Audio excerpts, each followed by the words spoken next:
Bonjour à tous, c'est Des Autotransac à Talange, réseau plus que pro Talange entre Thionville et Metz, voilà, dans le Grand Est. Alors, on fait cette vidéo suite à diverses personnes qui nous ont contactés via notre chaîne YouTube, comme quoi que YouTube c'est assez porteur, puisqu'on a des gens qui nous font confiance de toute la France.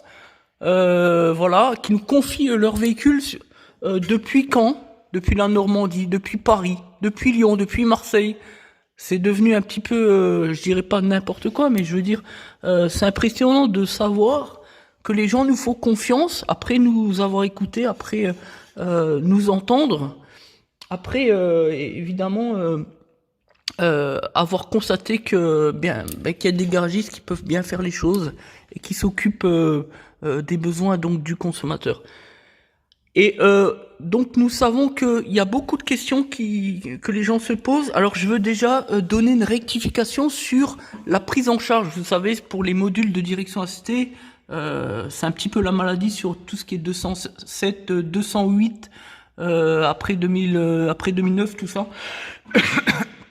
Et donc les symptômes, tout le monde les connaît, plus de direction, ou alors des points durs dans la direction en roulant, en tournant, ou alors des saccades dans le volant. Ça peut être impressionnant, ça peut faire peur, mais ça veut simplement dire qu'ici vous avez le module, cette pièce-là, qui est intégrée par un calculateur de contrôle ici, voilà. Et c'est une pièce qui donne l'assistance au niveau dans un niveau électrique, voilà. Ce qui se passe, c'est qu'elle tombe en défaut interne, voilà, donc il n'y a plus d'assistance, donc du coup, on a tous les symptômes, voilà, comme on l'a dit tout à l'heure. Alors, pour remplacer cette pièce, c'est pas extraordinaire, vous voyez ici, on a les deux vis, on a le cliquet ici, donc torse de 40, on dessert, celle d'en haut ici, là, vous voyez, juste là, ici, là, voilà, celle-ci, là, là c'est pareil, voilà, on va vous montrer, voilà, on se met dessus, voilà, etc., voilà. Ensuite, on a les connectiques. Là, on vient d'enlever la petite goupille. Donc, on va libérer le crochet. Voilà, tac, fait comme ça. On libère la cosse. Voilà. Donc ça, on met de côté, évidemment. Ensuite, on va libérer ici la ligne d'échappement avec les deux points, deux petits écrous de 10 pour libérer, pour pouvoir faire passer ici le module par au-dessus la barre stabilisatrice, là. Voilà. Après, vous avez deux petits connecteurs ici, rien d'extraordinaire, hein. Voilà, ces deux connecteurs, on va les enlever tout à l'heure parce que là, avec la caméra, c'est pas top. Enfin bref, voilà, il reste deux connecteurs là, donc, à libérer. Donc le premier,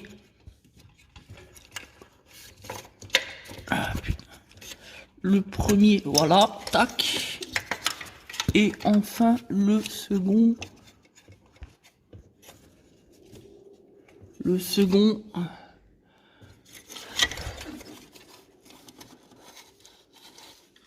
il faut que je mette le crochet par derrière. Voilà, ici. Ah là, ça y est, voilà. Donc là, on a tout débranché, comme vous pouvez le constater. Voilà. Donc maintenant, il n'y a plus qu'à sortir les deux petites vis de côté. On va essayer de rester à l'écran si on arrive, si c'est rapide. Voilà. Si vous avez un petit peu de patience.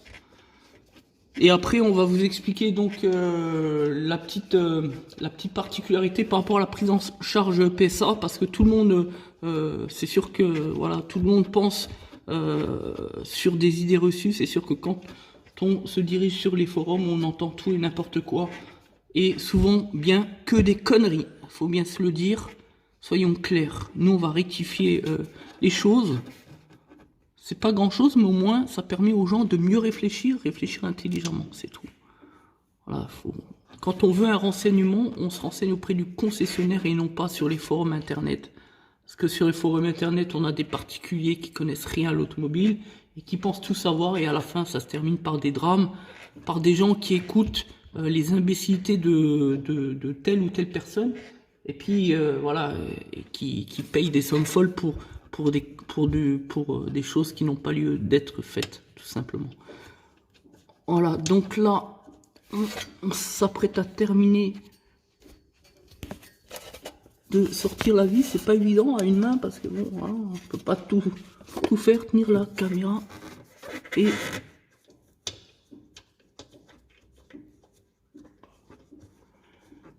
tac. Parce que l'idée c'est de montrer comment que c'est fait le module.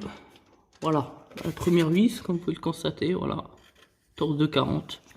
Et la deuxième ici, on a pour 10 secondes encore. Vous allez voir.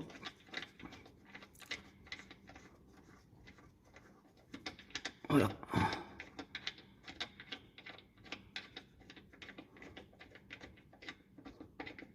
Voilà, c'est parti.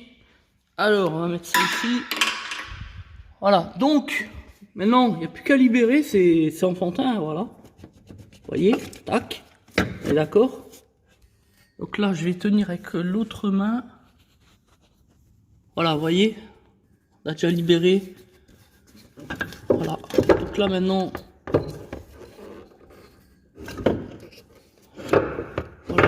voilà, vous voyez. Voilà. Il n'y a même pas besoin de libérer la ligne, on y est parvenu comme ça. Voilà, donc là, voilà le module qui a un défaut interne hein, au niveau du calculateur ici. Vous voyez ici, vous avez les 3 connectiques, la haute tension, puis l'information ici. Et puis, ce qui se passe, c'est que quand vous demandez la consigne, c'est-à-dire quand vous tournez sur le volant, et ben en même temps ici, on pousse d'un côté ou de l'autre, voilà, grâce au moteur réducteur à l'intérieur. Voilà, et c'est ce qui fait l'assistance tout simplement, rien d'extraordinaire. Donc ici, on a la nouvelle pièce. Voilà, pièce neuve à T-codée, d'origine PSA évidemment, hein, on est d'accord. Avec le petit joint qui va bien ici, et puis le curseur qu'on va mettre ici, voilà, tout simplement. Le petit joint qui va ici, là autour, pour faire l'étanchéité par rapport à l'humidité, évidemment. On va essayer de vous montrer à l'intérieur. Et on va montrer le petit curseur. Voilà, vous voyez, la petite pièce au milieu en plastique noir, avec les quatre crans, je veux dire, avec comme une étoile. Voilà, cette pièce-là, on va la remplacer, puisqu'on en a une neuve, voilà. Donc, vous voyez que pour remplacer, il n'y a rien d'extraordinaire, il n'y a même pas eu besoin de décrocher la ligne d'échappement. Il y a juste la place qu'il faut. Alors, au remontage, bien faire attention de graisser les connectiques avec la graisse à contact. Voilà, parce que là, c'est de la très haute tension, donc faut pas plaisanter avec ça.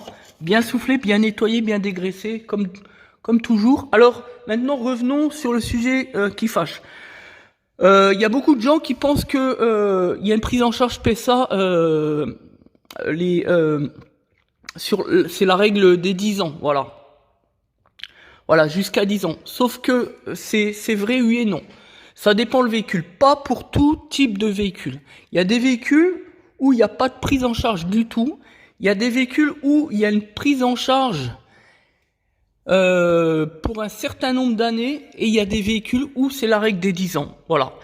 Alors là-dessus, on peut pas donner d'indications supplémentaires puisque eh bien ça s'analyse au cas par cas. Il nous faut le numéro de série, numéro de série du véhicule. Et à l'appui de ce numéro de série, on va pouvoir savoir si il y a une prise en charge de tel ou tel véhicule, hein, ou non, ou si la prise en charge est partielle. Voilà. Parce que dans certains cas, même si ça a été de très rares cas parce que ça a été les premières, mais il suffit que ça tombe sur la vôtre et puis voilà. Donc voilà, il faut rien ne laisser au hasard. Voilà. Il suffit juste donc du numéro de série du véhicule pour savoir si il y a une prise en charge donc totale, partielle ou s'il n'y a pas de prise en charge. Voilà. Comme on l'a dit, ça dépend l'année du véhicule, le numéro de dame et ça dépend le numéro de série. Voilà. Et même le type de moteur. Parce que c'est vrai qu'il y a une différence entre les diesels et les essences. Voilà. Nous, on le sait parce qu'on est spécialisé, on a travaillé pendant 13 ans chez Peugeot Bailly, donc c'est quelque chose qu'on connaît très bien. Donc c'est pour ça que on se permet de développer cet argument. Alors maintenant, pour terminer l'intervention, maintenant qu'on a parlé de la règle des 10 ans, pour la prise en charge. Maintenant qu'on a évoqué la dépose du module, hein, il y a aussi la règle où, dans certains cas, le module ne se désolidarise pas, où il est vendu entièrement, c'est-à-dire avec la crémaillère, puisque là on est fixé au niveau de la crémaillère ici, sur l'emmanchement, vous voyez. Voilà. Et là, malheureusement, c'est la mauvaise surprise pour le client, puisque là, ça va lui coûter près de 2000 € au lieu de 600-700 € l'intervention sur le remplacement du module de DAE. Voilà. Donc, pour nous, voilà, c'est important de bien expliquer. Alors, une fois qu'on a remplacé le module, une fois qu'il est remis en place, qu'est-ce qu'il faut faire? Eh bien, il faut prendre l'outil diagnostic et le Diagbox, donc l'outil PSA d'origine. Et il faut retélécoder la pièce. Voilà, il faut l'appairer, on appelle ça dans le langage, dans le jargon. Parce que sinon, il va y avoir des défauts, des saccades, et ça ne va pas fonctionner, donc ça revient au même. Qu'est-ce qu'on peut dire d'autre encore? J'avais autre chose en tête. Ah oui, on a des gens qui nous contactent via notre chaîne YouTube sur cette question-là et qui pensent qu'on peut mettre une pièce d'occasion. Donc, on préfère mettre fin à toute discussion stérile. Tout organe électronique doit être neuf, vierge. Voilà, pour pouvoir justement le retélécoder, on peut pas retélécoder une pièce qui a déjà été, c'est-à-dire une pièce d'occasion. Et tout ça pour gagner quoi? 50, 100 €? C'est juste n'importe quoi et ça ne fonctionnera pas. Voilà. Et une pièce d'occasion qui a déjà été télécodée ne peut pas être retélécodée. Et par conséquent, lorsque elle sera branchée sur le calculateur, eh bien ça ne fonctionnera pas, même si la pièce était en bon état, fonctionnait quoi. C'est ça la vérité. Voilà. Donc c'est comme tout calculateur. À partir du moment où il y a un calculateur intégré dans un élément, on ne peut pas mettre une pièce d'occasion. Voilà. C'est encore du bricolage, comme on le voit souvent. Et je sais que c'est une question qui revient souvent, donc on voulait y apporter réponse tout simplement. Voilà, donc je pense qu'on a tout dit. Là, on va remonter, on va retélécoder, on va faire le travail, quoi. Et puis pour cette cliente, eh bien, ce sera une nouvelle cliente satisfaite. Il n'y a pas de raison. Et donc on indique que cette cliente, elle est quand même venue de très loin. Hein. Et c'est ça la force plus que pro aussi. C'est notre combat pour la satisfaction de nos clients. C'est que cette cliente, elle a fait quand même 120 km pour venir chez nous. Et dans un mois, on a un client qui va venir de Lyon pour faire un simple décalaminage parce qu'il sait que nous sommes précurseurs et leaders dans les stratégies de dépollution et que ça lui pose aucun problème, voilà. Et il y a 3 semaines, rappelez-vous, on avait fait une courroie de distribution sur un Ford S-Max d'un Parisien qui habitait, si je me souviens, c'était dans le 95 à Saint-Martin-sur-Tertre, quelque chose comme ça. Je connais pas bien la ville, mais voilà. Donc les gens n'hésitent pas une minute à se lever à 5h30 du matin pour venir arriver à 9h chez nous, juste pour faire une courroie de distribution, c'est juste exceptionnel. Et d'ailleurs, on n'y croyait pas trop le jour-là, mais il est bienvenu, le client, et il est très content de nous. La preuve, c'est qu'il nous a fait part de son retour d'expérience, tout simplement. Merci à tous, c'était Des Autotransact Talange, réseau plus que pro, pour la défense du consommateur. Merci à tous.